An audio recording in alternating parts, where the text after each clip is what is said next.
All these years later, it is still a very lovely day.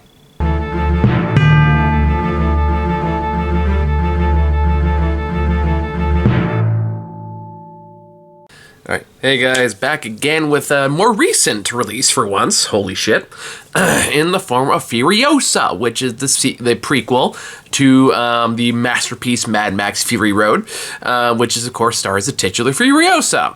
It kind of just follows her path from where she started in the Green Place, how she was abducted, how she eventually got together with Morton Joe, or not got together, but started working for Morton Joe, and the events that eventually led to Fury Road. So right off the bat, it's a George Miller action movie, which means it's fantastic, regardless of how you want to shake it. George Miller, his last couple movies have been very interesting, story-driven movies. I know the last one he made was, what was it?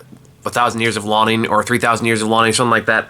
That had Idris Elba as a genie. There was kind of a series of vignettes almost, which a movie I thought was really fascinating, a movie that I really connected with, but it was also much more like story driven and character driven as opposed to like Mad Max, which is very bombastic, very over the top, wonderfully shot, wonderfully directed, but there were still good characters in there, but the action was the primary star. This one kind of takes a measure of both approaches for these films. So it's got a little bit of 3,000 Years of Longing, a little bit of Mad Max Fury Road, in that this is a much more character-focused and character-driven story than Fury Road. It takes its time a bit more. There is definitely more plot. There is more story. There is more world building, which I was really happy to see, because I think one of the things I gave Mad Max Fury Road, which I found really interesting when I recorded that back in years ago, was the fact that the world building was very subtle. It was very much in the background. It was like little hints here and there. This one makes it much more explicit, kind of explains more of the socioeconomics of this wasteland, kind of how everything works, and how it is, and while also, still making things nuts and bombastic and very Mad Max Fury Road. Now, of course, the villain in this one, as everyone kind of knows by now, is Chris Hemsworth as, what's his name? A very wacky Australian man. I don't know why I don't pull up IMDb right away when I start recording these, and instead I just end up vamping while I pull it up, because I need to stall for time just long enough for me to look at the character's name, Dementis. He even goes by Dr. Dementis, which is made me think of Dr. Demento, but that's a very different movie. He plays a character named Dementis, who is this larger-than-life, bombastic character who they do a good job of giving just enough depth that you can understand you understand where his conflict, you understand where he's coming from, you understand kind of why he is the way he is, while also letting him be unhinged and fairly unpredictable, and playing a game of chicken and politics with the other, I guess, warlords of this area, which includes Morton Joe and the leaders of Bullet Farm and Gastown. The way it kind of delves into how these systems work, how these systems have thrived, and how they have, not thrived is the word, how they function and depend on each other in order to keep their semblance of power in check, while still having a population of lesser people to manipulate and control, is very, very interesting. The world building here is fantastic, and Anya Taylor-Joy does do a great job, which I understand was a very intense role for her. I don't know what the full story is, but you can definitely tell it does come through in the character. She is a character of very few words for a good chunk of the film. This does change as it goes on, but for the most part, she doesn't really have that many lines. Most of the story of her is told through body language and through other characters, and how she just develops over time. And the way that works is very well written. It's very well paced. It does, and I like that it takes its time. And when it does finally get to the big action sequences, there's very much like Fury Road, there are some scenes with the battle trucks and the war rigs, and how the constant back and forth, how the struggles they have to go through every trip they go through, and how that informs Furiosa's character, is excellent. It's excellently done in a way only George Miller can seem to pull off. And he does. The action scenes are fantastic. They're exciting. They're everything you kind of want from a movie like this. And there's some clever twists on the formula as well that I thought were really interesting. Now, the climax, without going too much into spoilers, because I don't really want to give anything away yet. I might talk about it a little bit, but I'll give you a heads up before I do. The climax of the movie didn't take the route I was expecting, which is not a bad thing. It just takes a much more character-focused approach than I was expecting from a Mad Max spinoff. But even that still works. George Miller is an excellent storyteller. Now, if I think Fury Road is still better. I think it's a bit tighter paced. I think it does kind of deliver on the promise of bombastic action from beginning to end. And because the pace of that one is so quick, and yet there's so much information during like each sequence, it does avoid some writing pitfalls that this one kind of falls into. Not a whole lot, thankfully. There's only a couple spots where it kind of drags a little bit. But Mad Max Fury Road is overall it's a tighter paced film. That being said, there is, like, this movie is still fantastic from beginning to end in a way that only George Miller can deliver. The performances from everyone is top notch. There's not a single bad performance in the entire film.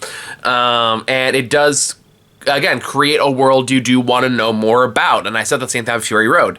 You do want to be a part, not to be a part of it because it looks horrific, but you do just want to understand how it can even possibly function the way it is just by how fucked up everything is.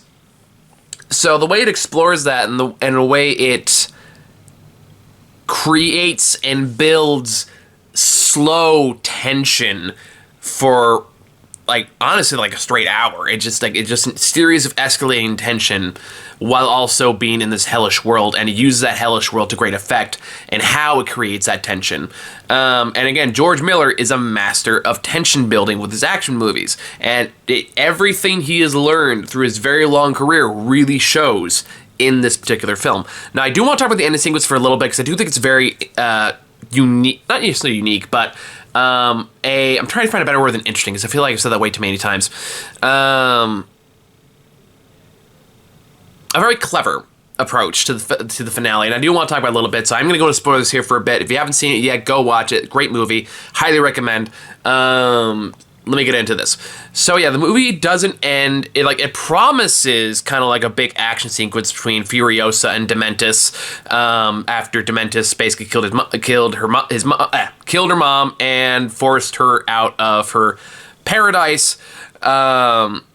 So it kind of promises like this, and there's a big war going on between Dementis and the other warlords, but it doesn't really get into that. Instead, it takes a more personal approach, where Furiosa is tracking down Dementis, one-on-one, but even that doesn't really end in a big climactic sequence. Dementis says one of my favorite lines in cinema that I've heard this year, where like she starts sniping his the people around him, and somebody goes like, "Who the hell is that?" And he says, oh God, what was it? It's such a good line. It's such a good fucking line. Somebody competent and excessively resentful. Which is fucking great. I love that. I love that Dementis as a character wants to seem smarter than he is. So he has a history guy who just defines words for him so he can sound smarter to everyone else. I thought that was a very cool character detail. But anyway, so the actual climax there's no fight. There's no big bombastic climax. It really is just he tries to run away from Furiosa. She tracks him down in his sleep and just proceeds to fuck with him. And the two, the emotional climax of the film is just them talking. It's just them kind of coming to a weird understanding for each other. And this ultimate fate is also gruesome and clever and poetic and just well executed overall. Now, granted, if you're like a fan of Fury Road and you're expecting a larger action sequence for the finale, you're going to be disappointed, but I don't think it's bad. Because, again, the character interactions are very well written. You're such well-defined characters. And watching them interact with each other in this way is done to excellent effect. Even just the character of Dementis and Furiosa's relationship throughout the movie is also very interesting. I like Dementis' arc from kind of like hotshot gang leader to warlord of Gastown to bad warlord of Gastown that everyone around him kind of hates and wants him dead. And it gets to a point where he realizes the only way to hold on to power is to just grasp more of it. So he gets more greedy. He starts trying to take over other towns and overtake other warlords. And when that doesn't work, he just starts a war and hopes to get power that way. It is a very fascinating dynamic exploration of the power dynamics of this world, and it's a very good film.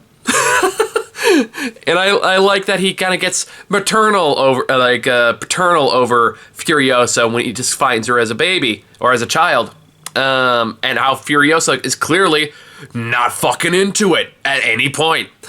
And I do like how they tie that into like this little teddy bear that he carries around.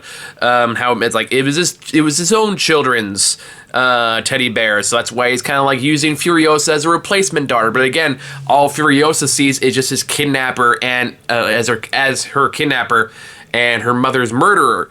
And God, it's just, I don't know how else to describe it other than just excellent. And I think if you'll see this movie and you like George Miller's other works outside of just Fury Road, I think you'll agree. This is an excellent piece of art from him, and I'm really glad that it got made. Unfortunately, it doesn't look like we'll get any more Mad Max in the near future. Maybe that will change over time. I know it's doing... I don't even want to talk about box offices at this point because I'm so fucking sick of that conversation. But that's a video for another time. So yeah, that's Furiosa. I am, once again, for everyone watching this, I did lose my job recently. So if you want to help me continue to make these and continue to make other products, my larger editorials, stuff like that, please consider donating to our Patreon below because I could really use the money right now. And until then, thank you guys so much for watching. I'm gonna have a lot more time to catch up on movies over the next few weeks, so I'm definitely gonna do my best to do that. Until then, thank you guys so much for watching. I'll see you on the next one. Bye.